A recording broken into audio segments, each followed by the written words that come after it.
Season 3 Invincible is the strongest he's ever been, even able to go toe-to-toe with Conquest, and this leaves us with an important question. Could current Invincible stop a Viltrumite invasion? Well, today, I'm going to go over how he got so strong, and every way a potential battle against a Viltrumite invasion would go. The first thing we need to understand is that Mark Grayson's rise into the legend we see by the end of Season 3 is not a story of steady triumph. It is the story of a boy who survives punishment, betrayal, and the kind of battles that would break even the strongest superheroes. His transformation is not a straight line upward, but a jagged path that cuts through loss and immense pressure. What begins as an awkward struggle to live up to an identity as invincible becomes a war for his soul. A war that costs him his innocence. By the time he reaches the stage where he inspires fear among Viltrumite elites, he has been forged into something far more dangerous than strength alone could ever deliver. Season 1 sets the stage not with glorious victories, but with humbling defeats. Mark begins his journey with all the eagerness of a teenager who has finally discovered his purpose in life. His powers arrived suddenly, but he's excited to test himself against the same villains he saw other heroes fighting against, but it wasn't going to be as easy as he thought it would.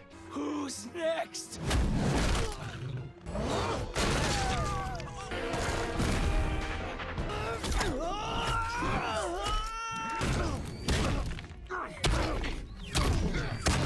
He suffered more losses than wins and is outsmarted by many of his villains, but the belief of him becoming like his father one day is what kept him going. However, the revelation that Omni-Man, his father, is not Earth's protector, but its most immediate threat shattered him. The fight with his father served as a physical and emotional crucible. Nolan could kill him easily, and in most of their exchanges, he does not simply outmatch Mark, he dismantles him, breaking him in ways words cannot mend. Let's see how you handle this. These people are meaningless. Yet the devastation is not only in the blood spilled or the bones cracked, it is in the realization that the figure Mark looked up to as the foundation of his vision of strength and morality is in truth the thing he must stand against. It is from this collapse that a new definition of hero is born. Mark learns that victory is not always shining in triumph, but sometimes simply holding ground long enough to stop the world from shattering. You, Dad. I still have you. The trial of fire this time takes form in his battle with Angstrom Levy. Everything that Mark encounters with Levy is sharpened into a kind of breaking point. The fight with Levy is brutal, shocking, and blood-soaked, but what haunts Mark more than the violence is what it reveals about himself. For the first time, he is pushed into a place where the idea of being a hero and the acts required to survive no longer align. In the past, he could look back on losses as lessons. Here, he walks away differently, carrying the weight of a moment where his morality bent closer to the breaking point than he ever imagined. He learns from Levy that good intentions are not shields against ruin. Between strength and compassion lies a razor's edge, and Season 2 places Mark directly upon it. He does not fall, but he stumbles, and every stumble costs him another piece of his idealism.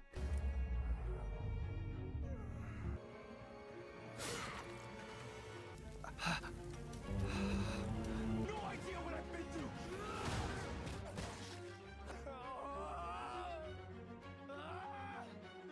He emerges battered, but more dangerous than before, because now he understands that survival and justice are not clean stories. They are compromises made in blood. By Season 3, Mark's transformation begins to show in significant leaps. His speed rises beyond recognition, his endurance grows exponentially, and his physical strength escalates to the point where even juggernauts who once demanded Omni-Man's full attention now crumble in his grip. Measured against the boy he was in Season 1, the changes are staggering. It is not the difference between amateur and professional. It is a leap so vast it feels like comparing separate species. The true shift comes in how Mark uses his gifts, where before he lunged blindly, now he predicts. His combat awareness sharpens with every encounter. He learns to judge angles, timing, and terrain, exploiting opportunities with ruthless precision. Gone is the boy hoping to hang on long enough to prove he belongs. In his place stands a young man who strikes like a missile across continents, who turns entire landscapes into weapons, who can challenge not only the strength of seasoned Viltrumites, but their very assumption that experience will always win. By the time Season 3 closes, the boy who stumbled into his powers seems unrecognizable. He has been shoved into the nightmare Viltrumite philosophy and emerged scarred, yet undefeated. His transformation reminds us that power is not made heroic by existing alone. It is molded through encounters that fracture illusions and through decisions too heavy for anyone to bear, let alone a young man carrying the legacy of two worlds. Mark Grayson's triumph is not that he is stronger than others, it is that in the face of overwhelming power, betrayal, and fear, He continues to decide what heroism means for him. He is not simply invincible because his body heals or because his fists outmatch enemies who once terrified him. He is invincible because every time he is knocked down, every time his ideals are tested, every time his humanity is dragged toward the abyss of conquest, he chooses to rise back up. You can't beat her, kid. Say it. No. This is the heart of his evolution. Invincible is not the story of perfection, it is the story of endurance. By the end of Season 3, Mark does not simply fight villains, he becomes a threat to the empire that built monsters out of strength alone. He has become a figure who proves that strength without empathy is weakness disguised as power. He cannot yet stand as an equal to the oldest warriors of his father's kind, but he has made himself into something far more dangerous. A young man who refuses to yield, who carries every trauma forward like fuel, and who is learning how to turn survival into victory.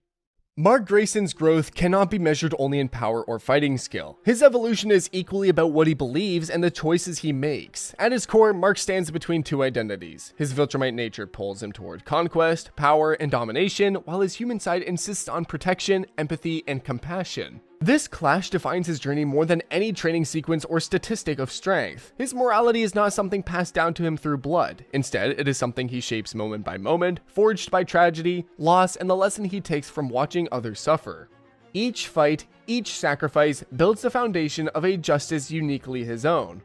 Every confrontation becomes more than fists and speed. It is a test of philosophy acted out on the battlefield. When Mark fights to protect the people he loves or strangers in need, his power grows sharper, his resolve unshakable. His blows carry the strength of conviction. But when doubt or grief enters the equation, he falters. Trauma makes him afraid not only of losing, but of crossing a line he can never come back from. Each restrained punch reflects a battle raging inside him, the fear that he might become the same monster he is fighting against. The true fear of a Viltrumite invasion does not only come from the strength of individual soldiers.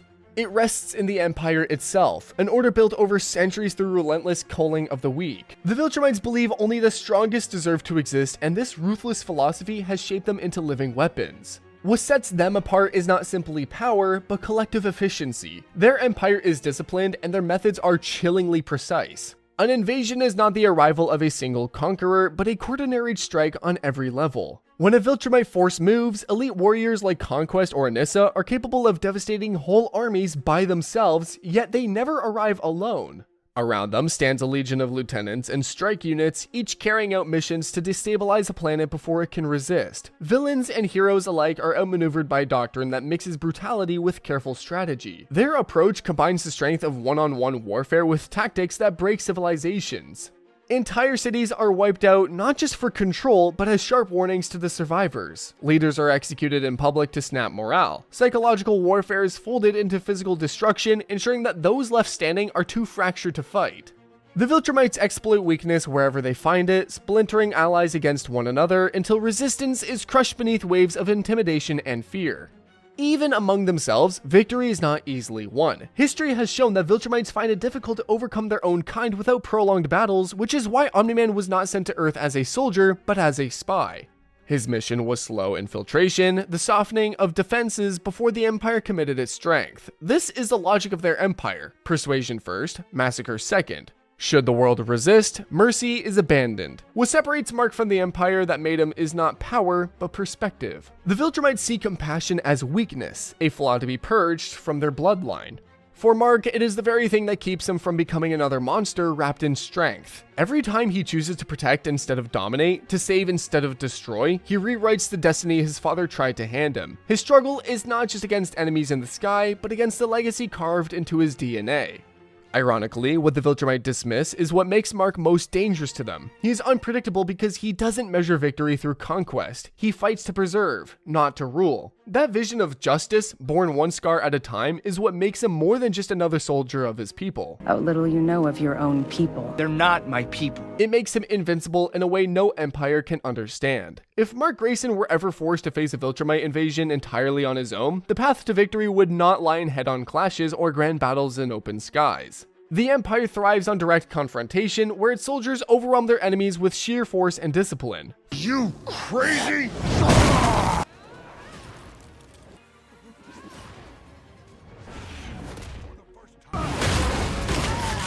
Take it to your grave.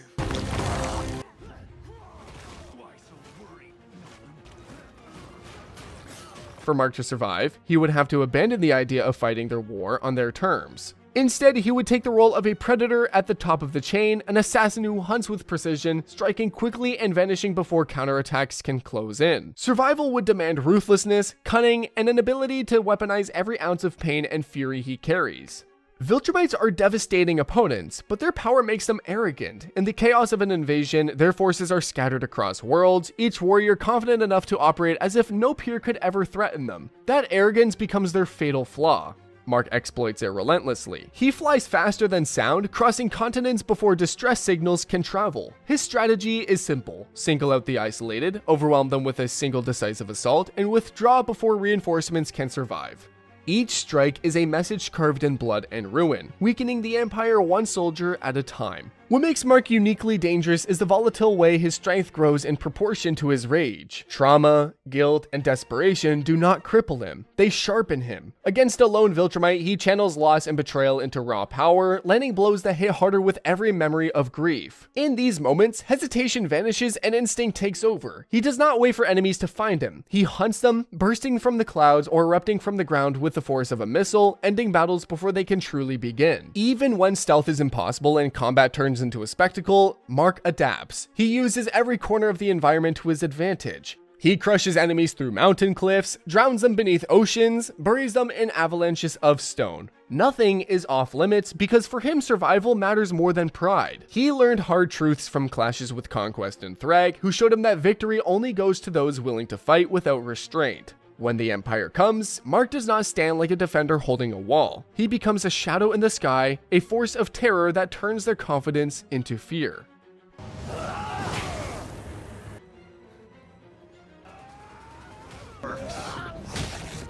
Mark chooses Anissa as his opening target, knowing she is both dangerous and symbolic. If he can bring her down, the Empire will feel the shock. He tracks her to a ruined city where she patrols the wreckage as though she owns it. Arrogant and unbothered, she searches for survivors.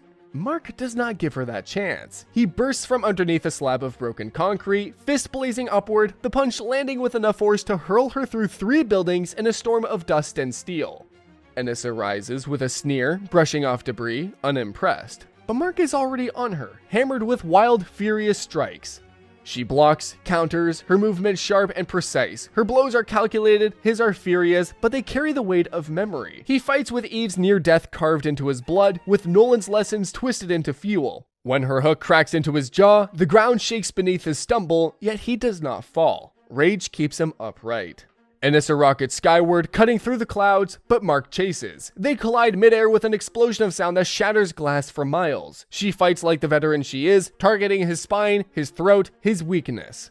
But Mark adapts, twisting mid-flight, seizing her cape, and dragging her down like a meteor. He spikes her into the earth, pavement splitting, the city groaning under the impact. Blood streaks her face. She rises, taunting him with a bitter laugh. "You are still just a boy." The words ignite him. Mark grabs her arm and squeezes until the bones crack. He does not pause. His forehead slams into hers again and again until her guard falters. Her hand locks around his throat, dragging him upward in a desperate bid to reclaim ground. But Mark has learned from every loss. He flips her momentum, a savage suplex smashing her back into the street, ribs breaking like glass.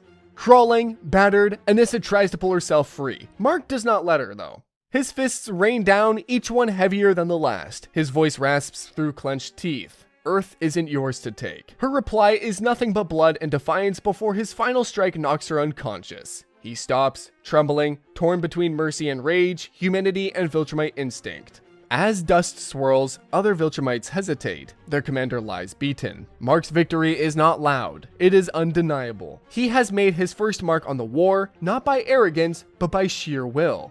And with allies at his side, the fight for Earth shifts from survival to defiance, from resistance to rebellion. The war becomes more than a lone assassin's fury. It becomes a movement. The difference an alliance makes for Mark Grayson in a Viltrumite war can reshape the entire battlefield. No longer does the weight of Earth's survival fall solely on his shoulders. With allies by his side, he ceases to be a lone assassin, stalking enemies in the shadows, and instead becomes a banner, a symbol for a united resistance. The war shifts from survival to strategy, from panic defense to organized defiance. Adam Eve is his closest and most vital partner. Her reality-bending powers allow her to change the landscape of any fight in an instant. She can raise barricades, rebuild crumbling defenses, or even disarm the Viltrumite's advantage by reshaping the ground beneath them.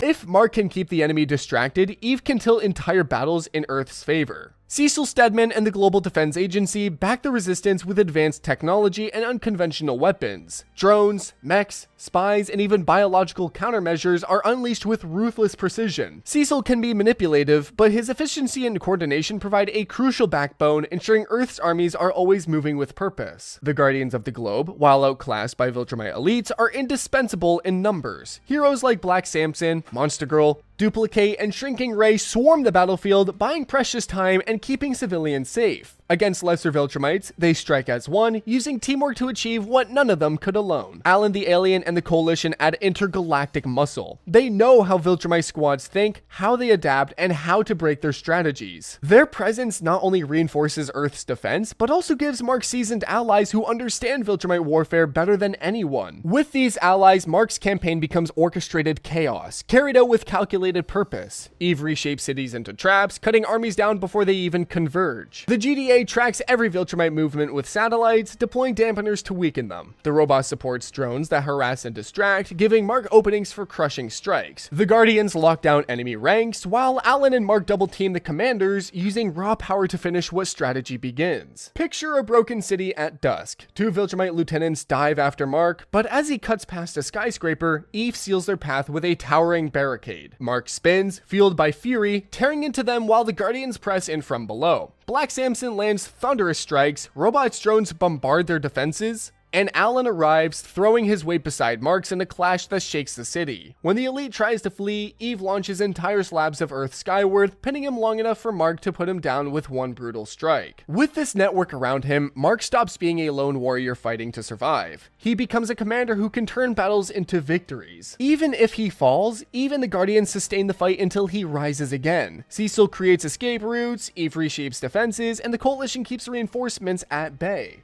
For the first time, the Viltrumites face fear of their own. Earth is not a prize waiting to be claimed. It is Invincible's world, and here, even gods are forced to bleed. If you enjoyed this video and want to see if current Invincible can defeat everyone he lost to, click the video on the screen.